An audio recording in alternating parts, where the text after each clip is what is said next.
की कहानी। समय बड़ा बलवान। तुलसी नर का क्या बड़ा, समय बड़ा बलवान। भिल्ला लूटी गोपियां, वही अर्जुन वही बाण। अर्थात समय ही सबसे बड़ा बलवान है। समय ही होता है जो सबको बड़ा या छोटा बनाता है, बना देता है। जैसे एक बार महान धनुर्धर अर्जुन का समय खराब था तो वो भीलों से गोपियों की रक्षा नहीं कर पाया था। वही अर्जुन जो किस प्रकार युद्ध में भगवान श्री कृष्ण के साथ विजयी हुआ। आइए इस पौराणिक कथा के माध्यम से जानते हैं कि तुलसीदास जी ने ऐसा क्यों कहा। विष्णु पुराण में कथा आती है कि जब गांधारी और दुर्वासा ऋषि के श्राप से यदुवंशियों का विनाश हो रहा था, तब भगवान श्री कृष्ण ने अर्जुन को द्वारका बुलाया और अपने धाम जाने से पूर्व द्वारका की सभी स्त्रियों, सभी गोपियों को अपने साथ हस्तिनापुर ले जाओ, ऐसा कहा।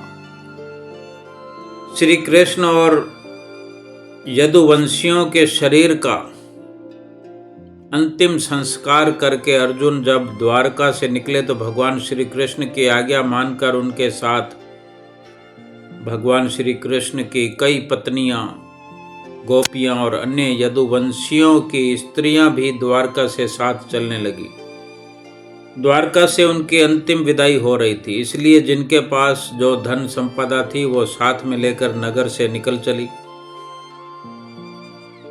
रास्ते में अकेले अर्जुन के साथ द्वारका की स्त्रियां, गोपियां और वहां की अपार संपदा के आगमन की सूचना रास्ते में रहने वाले भील जाति के लुटेरों और वहां के गांव वालों तक पहुंचने लगी। सभी लोग द्वारिका की स्त्रियों और धन संपदा को पाने के लिए ललचाने लगे। हालांकि उनके लिए अर्जुन जो थे बड़ी बाधा थे कि अर्जुन के होते ये कैसे हो पाएगा, क्योंकि उनके पराक्रम को सभी जानते थे।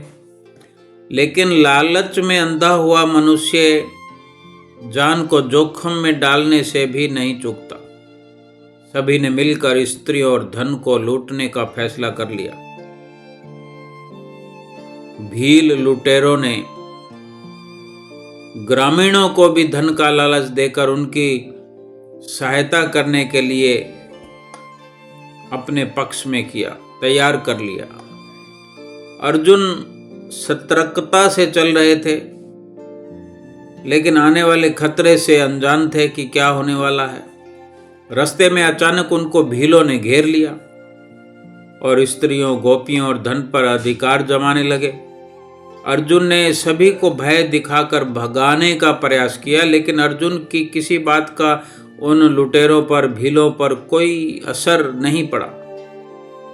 तब अर्जुन ने अपना गांडीव उठा लिया और भीलों पर दिव्य बाणों का प्रयोग करना चाहा, लेकिन अर्जुन हैरान रह गया। अर्जुन बार बार मंत्र बोलकर दिव्यास्त्रों को बुला रहे थे, लेकिन दिव्य शास्त्र प्रकट ही नहीं हुए। अर्जुन का दिव्य गांडीव भी सामान्य धनुष के जैसा बनकर रह गया। महाभारत युद्ध में पूरी कौरव सेना को पराजित करने वाले अर्जुन हैरान हो रहे थे कि उनकी शक्तियों को क्या हो गया है। क्या एक बाण से अर्जुन भीलों के समूह पर प्रहार कर रहे थे? केवल एक बाण से? भीलों ने अग्निदेव से प्राप्त अक्षय तुनीर, जिनमें बाण कभी समाप्त नहीं होते थे, उसको भी तोड़ दिया और अर्जुन को हराकर पराजित करके द्वारिका की स्त्रियां और धन संपदा देखते ही देखते और अर्जुन के देखते देखते लूट करके चले गए। अब अर्जुन शोक में डूबे हुए थे और रो रहे थे। भीलों से हार कर अर्जुन किसी तरह से महर्षि व्यास के पास पहुंचे और पूरी स्थिति बताई। व्यास जी ने बताया कि दरअसल तुम जिस शक्ति की बात कर रहे हो और जो कुछ शक्तियां तुम्हारे पास थी वो तो तुम्हारी थी ही नहीं। सारी शक्तियों के स्वामी तो स्वयं श्री कृष्ण थे। जब तक वो तुम्हारे साथ थे तब तक उनकी शक्तियां भी तुम्हारी थी। उनके जाने के साथ वो शक्तियां भी उन्हीं के साथ चली गई। वेद व्यास जी कहते हैं, अर्जुन अब नवयुग का आरंभ हो रहा है। समय में परिवर्तन आ चुका है। तुम्हारा कर्तव्य पूरा हो चुका है। तुम्हारे अस्त्रों शस्त्रों का प्रयोजन खत्म हो चुका है। किसी भी अस्त्र का प्रयोजन तब तक रहता है जब तक संसार को उसकी आवश्यकता होती है। तुम्हें जो विद्या मिली थी वो अब जा चुकी है। अब इस युग में श्री कृष्ण और तुम रहोगे तो पृथ्वी का संतुलन बिगड़ जाएगा। इसलिए श्री कृष्ण समय से अपने धाम लौट गए। अब ये जो कुछ भी हो रहा है वो उनकी मर्जी से हो रहा है। इसलिए तुम्हारे दिव्यास्त्र भीलों से लड़ते हुए काम नहीं आए। अर्जुन ने व्यास जी के समझाने पर भगवान श्री कृष्ण की अंतिम इच्छा अंतिम आज्ञा का ध्यान करके उनके पड़पोतर व्रजनाभ जी को यदुवंशियों का राजा बना दिया।